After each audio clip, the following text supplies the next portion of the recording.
Okay, hello and welcome to Emily Reviews. My name is Emily, and here on my channel I talk about movies my daughter and I watch.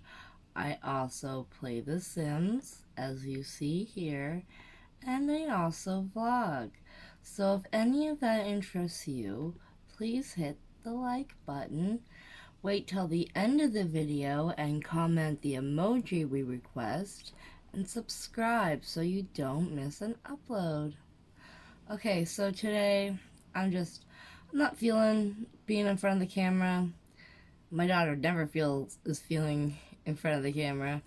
So we're just gonna play The Sims, and my daughter is gonna talk about Interview with the Vampire because she actually just recently read the book. Well, half the book. Yeah, half the book. She borrowed it from a friend and then didn't get finished in time. So we're gonna talk about it, and Not really even half the book. I didn't even get to where Claudia shows up. oh well, she got into the book, and she feels like she has some insight. I think I got like a little over 100 pages. Like I didn't even. Okay. Well, you said you feel like you have a little bit more insight to be able to talk about it. Yeah. Well, I've also like read more than half of the Vampire Lestat, so I has some information, I guess, about this movie. Okay.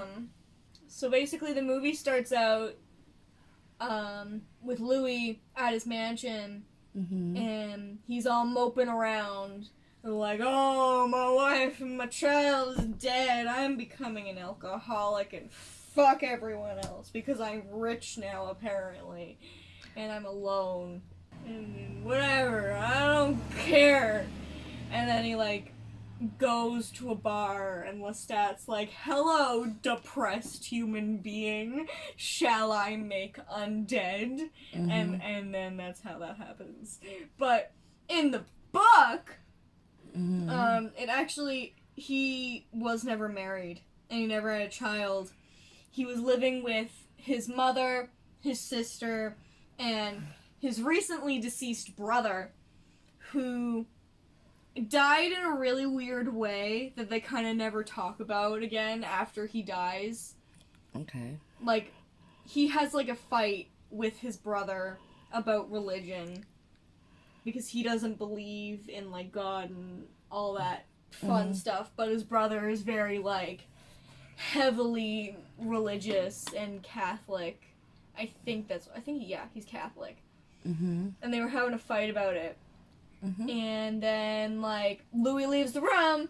His brother falls off a balcony or something, and no one knows what happened to him. And a lot of people try to, like, blame Louis for his brother's death, and it's all weird. And then they never talk about it again. So Weird. yeah. And, like, my first thought was, like, possessed by demon. But I don't think so, because, literal demons don't seem to exist in that world, but they could. Yeah. It is a possibility that it could, because, vampires. But witches don't also seem to exist in that world. Vampires seem to be, like, the only paranormal being in that universe. Which I highly doubt, but that's what we've seen. And then I think a similar thing happens in the book where he also just goes to the bar and, like, gets drunk and, like, does all that fun stuff. Is she pregnant? No, she's the old lady that I'm killing. Oh, she was thinking about babies. Like, are you pregnant? There's probably grandchildren. Oh, okay. Yeah. She's just casually committing murder while I'm... Yeah, well, yeah. Well, I did do a video about this a while ago, about the sim, me killing the sim, so I'm just finishing my job. I'm just finishing it off. Couldn't you have done that in that video? But no, it took too long. Oh. You could have just, like, cut out... I didn't have editing.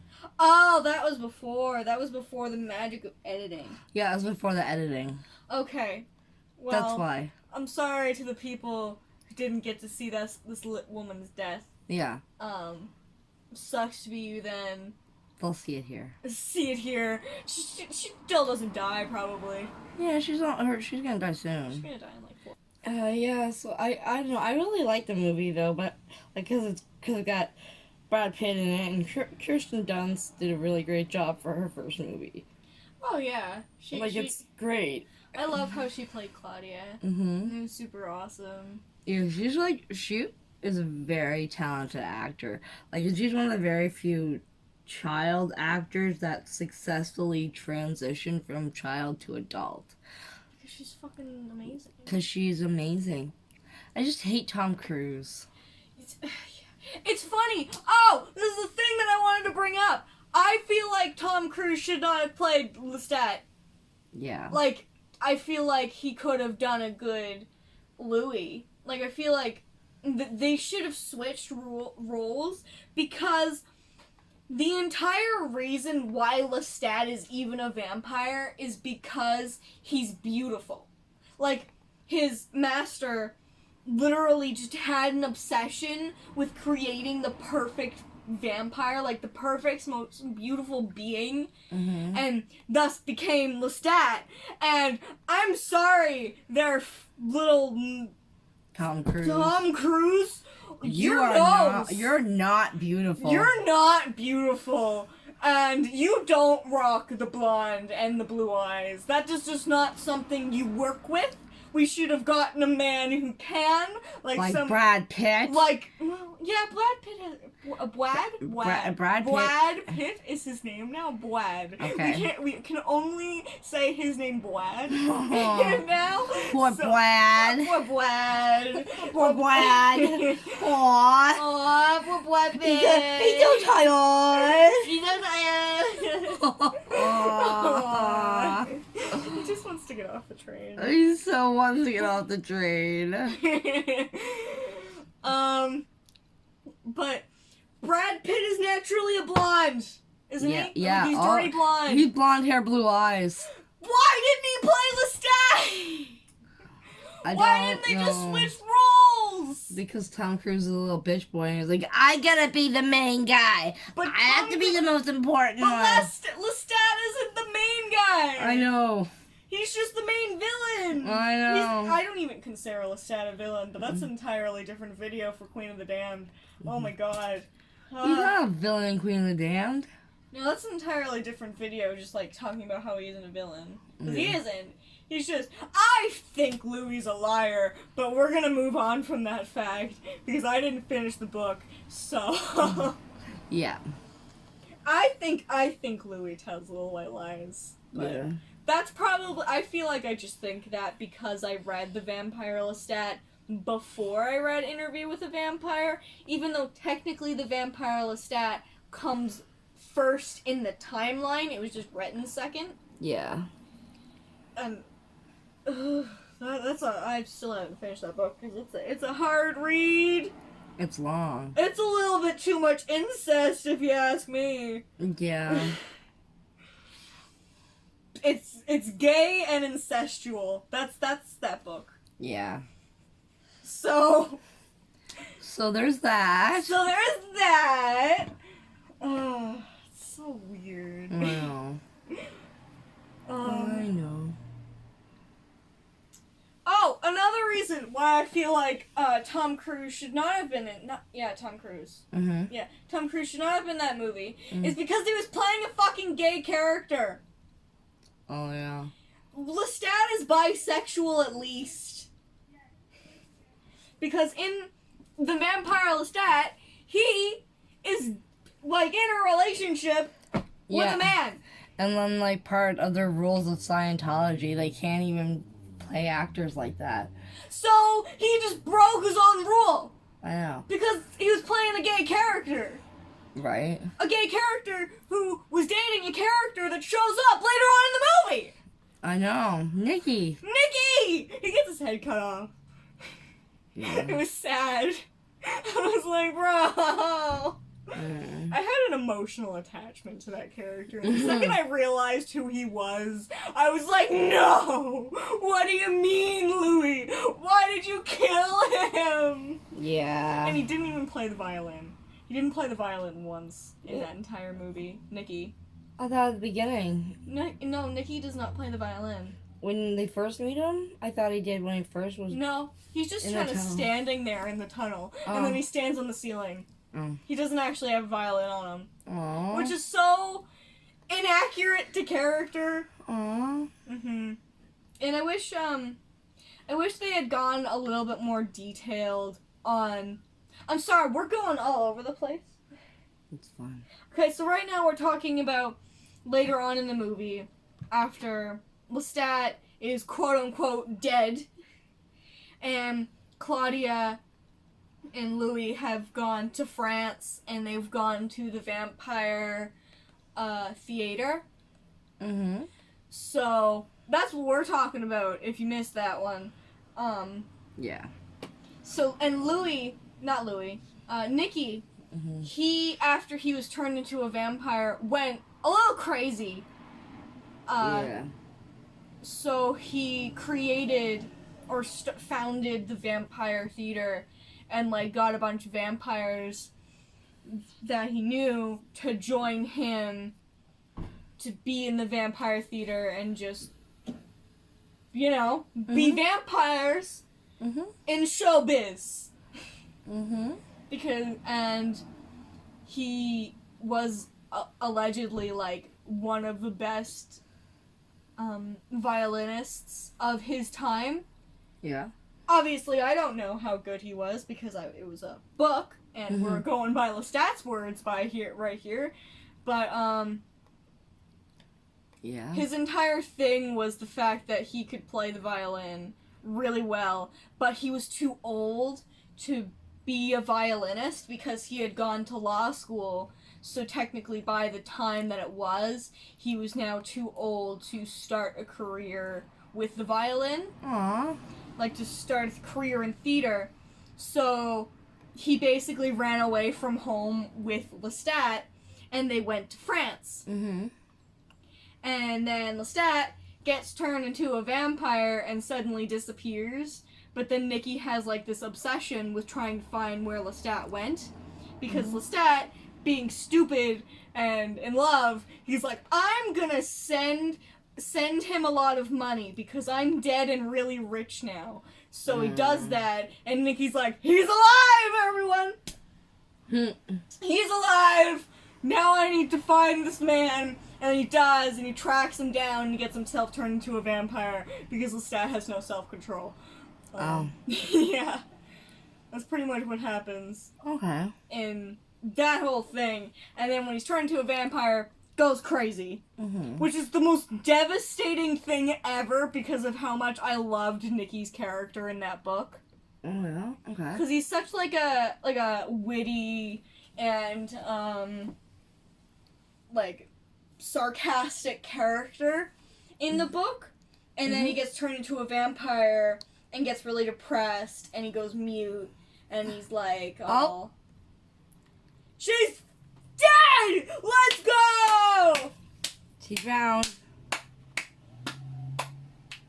She drowned. Let's go! Oh, that's a horrible death. Look at her go. She's drowning. Drowning is a terrible death. You are correct. The Grim Reaper's gonna come and like, what did you do? Like, why have you done this? Like, really? The whole taking away the ladder and everything. Do you have no respect for your Sims? And he's sighing and everything. He's not happy with you. He's not happy with you. He's not impressed. I know. He's so like, what the fuck, man? What did you do? It's like, why have you done this?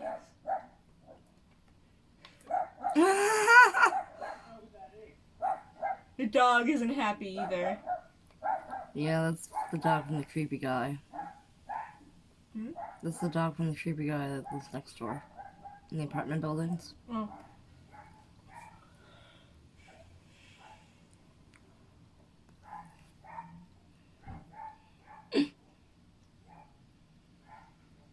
you can't like be friends with death.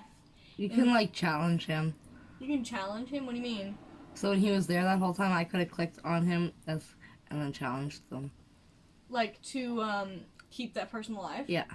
Oh, so you mean like beg. Mhm. So in The Sims 4, you can like beg him to not take them? Yeah, you gotta challenge him like a game or something. Ooh, fun. And then, yeah, in The Sims, you can, like, become friends with him, and then you can, date him, and you can have a baby with him. And I think there's, like, a special trait that the baby has if you have a baby with Grim Reaper. I'm not quite sure. Or is that, I'm lying to you, that's, Father Christmas, not Christmas. Whatever. The basically Santa in The Sims. Mm-hmm. Yeah. Crazy.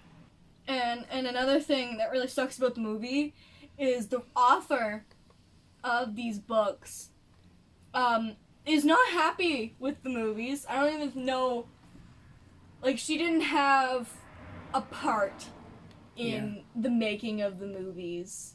So they basically kind of just went their own route with it, which really just ruins the characters and the world that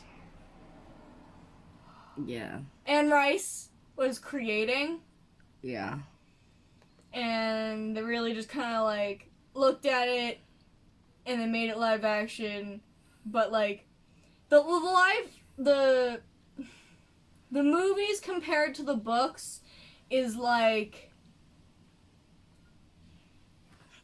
an ice cream sundae without the cherry on top. Okay. Does that make any sense? Like, they're both good. It's just one is significantly better. Okay. I don't know. Oh, I got you. I don't know. My small brain can be very, very easily amused by movies, so I'm very bad at, like, critiquing bad movies. Like, I have a friend who can be like, this movie sucks, and this movie sucks, and this movie sucks because of this, this, this, and this. And I'm sitting here like, I like those movies. I highly enjoyed those movies. Those movies made my brain go, yay. They didn't suck to me. Yeah, but I'm not good at being critical towards movies. I think you're doing really great. I'm just sitting here listening to you. I haven't done really much, or said much, or whatever, except... But who is your favorite character before we end? I guess Nikki would be, because, like, I like that whole, like, take me, monsieur, whatever, and then she goes, I want, and then he goes, you can wait your turn. Yeah, he's like, That's you good. can wait your turn. Yeah, that's good. It's a very Nikki line. Mm-hmm. Yeah. It's crazy how, like, that girl was just, like, calling out for to be saved, and then, like... Well, it's because it's in theater. Yeah, they thought she was... acting. Yeah, but really, no, they're killing her. But that's why the vampire theater is such, like, a good idea. Mm-hmm. Because if I were to go to the theater and watch a show exactly like that, I wouldn't have a reaction. Right. I wouldn't even think. I would be like, oh, she just is a really good actor. She's a good actor. She's good at acting scared. No. No, she's literally scared and literally about to die right in front of my eyes. But I'll never know that fact. I'll never know. Oh my goodness. So, I feel like the best way to be a vampire is to do it the way that Nikki set out to do. Mm-hmm. And, yeah. Mm-hmm. My favorite character in the book is Nikki, and in the movie it's Claudia. Yeah, Claudia did really well. Yeah. I like, or no. I like, yeah, Claudia. Yeah, Claudia it is. Mm-hmm. Alright, so what's the emoji gonna be? The emoji, I think there's a Dracula emoji, so put that in there somewhere. Alright. I'm like 90% there's a Dracula emoji, so go at it. All the Dracula emojis or bloody knives or any Halloween related emoji, just put that in there and you're good. Okay. Mm-hmm. Alright. Well, thank you so much for hanging out with us this this little bit and listening to my daughter rant about Interview with Vampire. So next is Deadpool, and I have no idea what to say about Deadpool. I already know exactly what I already told you. It's going to be top 10 most amazing facts about the making of Deadpool. So that's what we're going to do there, and then I'm not quite sure what the next one after Deadpool is, but we will figure it out. Okay, I hope you guys have a great night, and we will see you guys. Stop playing with your Tamagotchi. They can pick up the noise. She's got a Tamagotchi. All right, bye.